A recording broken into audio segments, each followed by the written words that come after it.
අයිබෝවන් මෙතන පැමිණ සිටින අපේ හිටපු කොළොන්නාය නගරාධිපති රවීන්ද්‍ර උදේශාන්ත මැතිතුමායි ඒ වගේම අපිත් එක්ක සම සංවිධායක අපේ හාජි මැතිතුමාගේ අවසරයි ඒ වගේම මගේ සහෝදර හිටපු නාගරික මන්ත්‍රී සමීර පීරිස් මැතිතුමාගේ අවසරයි ඒ වගේම අපිත් එක්ක තරඟ වඩින ඒ උපුල් අපේක්ෂකතුමාගේ අවසරයි සහ ඇලෙක්සැන්ඩර් අපේක්ෂකතුමියගේ මොරල්ල සවුත් ඒ වගේම අපිත් එක්ක තරඟ වදින නවගම්පුර කොට්ටාසේ සුරේෂ් මැතිතුමාගෙන් සහ අපේ මොහමඩ් රහ්මාන් මැතිතුමාගෙන් අවසරයි.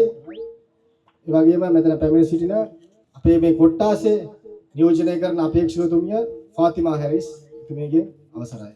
ආදරණීය අම්මේ තාත්තේ සහෝදර සහෝදරනි. අද අපි මේ රැස් වෙලා සිටින්නේ මේ එළඹෙන 2020යි 25 පළාත් පාලන මැතිවරණයට ස්වාධීන කණ්ඩායමක් හැටියට දාදු කැටේ තරඟ කරන්න.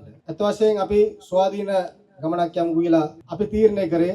මොකද පෞද්ගලික කාලෙම අපි දැක්කා මේ දේශපාලන අරුබුදත් එක්ක එක පක්ෂවල එක ගැටලු නිසා ඒගොල්ලන්ගේ ගමන පොඩ්ඩක් වෙයි වලාකුළු වලට අඳුර වෙනවා. ඉතින් අපිට ඕන වුණා අපේ නගර සභාවට වැඩක් කරන්න පුළුවන් සභාවක් නියෝජනය කරන්න පුළුවන් හොඳ වැදගත් හොඳ උගත් බුද්ධිමත් තරුණ නායකයෝ කණ්ඩායමක් මේ එළඹෙන මැතිවරණයේ ඉදිරියට යවන්න.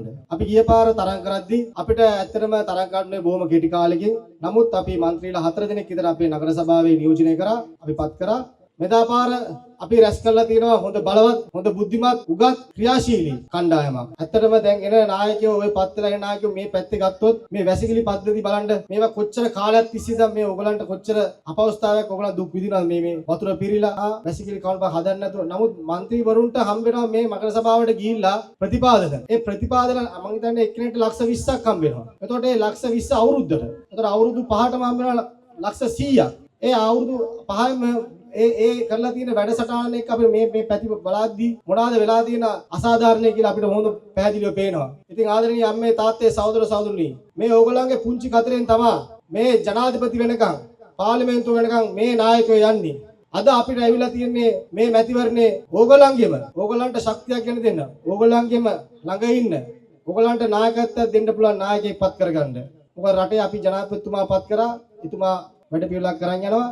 එතුමාට කාල සීමාවක් ඕන. ඉතින් එකපාර ආපු ගමන් කාටවත් වැඩ කරලා මේක වෙන්න ඕන අරක වෙන්න ඕන කියලා ඒවා එකපාරම වැඩ වෙන්නේ නැහැ. ඒකට කාලයක් යනවා. එතුමාටත් අපි ඒ කාලය ලබා දෙමු. නමුත් ඒ කාලය කරන් යද්දී එතුමාටත් ඒක ශක්තිමත් කරන් යන්න පුළුවන්. හොඳ කොන්ද කෙලින් නායකත්වයක් දෙන්න පුළුවන්. ගම්මට්ටමින් ඉන්න ඕන නායකයෝ. ගමට ආදරය කරන රටට ආදරය කරන නායකයෝ බිහි වෙන්න ඕන. අද මේ පත් වෙච්ච ඔක්කොම නායකයෝගෙන් අපිට බලා ගන්න පුළුවන් මේ අවුරුදු 70ම මොනවාද මේ කරලා තියෙන්නේ. මේ වීලුවන්නේ. මේ දේශපාලන ඕගලන්ට අද ගත්තොත් සෝෂල් මීඩියා ඕගලන්ගේ අද හැමෝටම ෆෝන් එකක් තියෙනවා බලා ගන්න පුළුවන් මේ මාධ්‍ය යන්නේ මොනවාද. hina ගැස්සලා දේශපාලනම වීලුවක් වෙලා තියෙන්නේ. ඇත්තටම ජනතාවට සේවයක් කරන අරමුණකින් නෙමෙයි මේ වැඩ වෙන්නේ. අද අපි රැස් කරලා තියෙනවා හොඳ බලවත් කණ්ඩායමක් ජනතාවට සේවය කරන්න පුළුවන් ගම අඳුරන ගමට නායකත්වයක් දෙන්න පුළුවන් නායකයෝ. මට විශේෂයෙන් කියන්න කැමති අපිත් එක්ක අත්වල බැඳගෙන ඉන්නවා අපේ හිටපු නගරාධිපති කොළොන්නාවේ රවීන්ද්‍ර උදේශාන්ත මැතිතුමා. එතුමා දැවැන්ත වැඩ පිළිවෙලක් අපේ කොළොන්න ආසනේ කරන් යවි තියෙන. අදටත් එතුමා ඒ සමාජය බලා ගන්නවා මේ කොළඹ නගරෙත් බලා ගන්නවා. ඉතින් ඒ වගේ ක්‍රියාශීලී නායකයෙක් ඇත්තටම අපිට මේ සභාවට අවශ්‍යයි. මොකද මම ගිය පාර සභාවෙද්දී මම දැක්ක ගොඩක් දේවල්. මම ගොඩක් අසාධාරණකම් දැක්කා.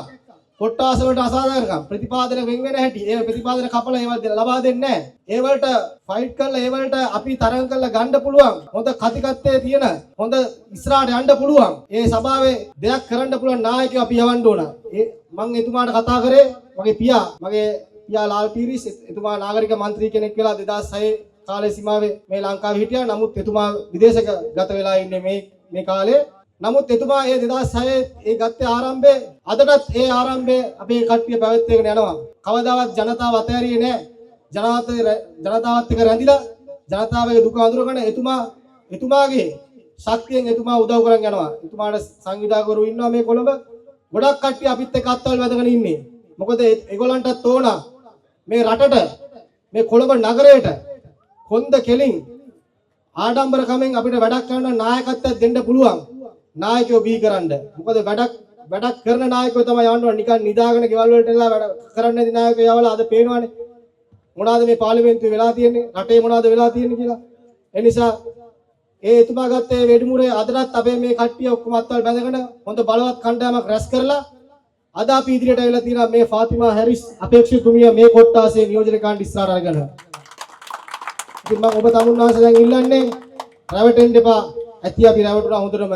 මොකද මේ කාලේ හොඳටම ගිහිල්ලා තියෙන්නේ. අපේ ඊළඟ පරපුරට අනාගතයක් දකින්න ඕන නම් අනාගතයක් ලස්සන වෙන්න ඕන නම් බුද්ධිමත් සමාජයක් හැදෙන්න ඕන නම් ඕගලන්ට වැඩක් වෙන නායකත්වයක් දෙන නායකයෙක් ඉදිරියට යවන්න ඕන. ඒක තමයි මේ ලැබෙන මැතිවරණය මම දන්නවා ඔබ තමුන්වහන්සේලා ඒක ඉෂ්ට කරනවා කියලා. ඒ නිසා මගේ සහෝදර සහෝදරනි අම්මේ තාත්තේ මම ඔබ තමුන්වහන්සේලාට කියන්නේ කාලේ යයි අපි පත් වුණා කියලා එකපාර අපිට වැඩ කරන්න බෑ. නමුත් මේ ප්‍රතිපාදන වෙන් වෙලා ඒ වැඩ කරන්න එන්න ඕනේ. ඒත් අපි පුළුවන් තරම් උපරිම අපේ වීදමෙන් අපේ පුළුවන් විදියට අපි උදව් පදව් කරලා මේ ගම ගොඩ ගන්න අනිවාර්යෙන් අපි අත්වල බැඳ ගන්නවා මගේ සහෝදර සහෝදරනියෝ. නිසා මම වැඩි වෙලා ගන්න ඕන ඔබ තමුන්වහන්සේලා මෙතන ගොඩක් වෙලා ඉඳලා රැඳුණා. සමාවෙන්න ඕන. මීටින් ගොඩක් තියෙනවා වටේම. ඒ වලට ගිහිල්ලා ඉද්දි පොඩ්ඩක් පරක්කු වෙනවා.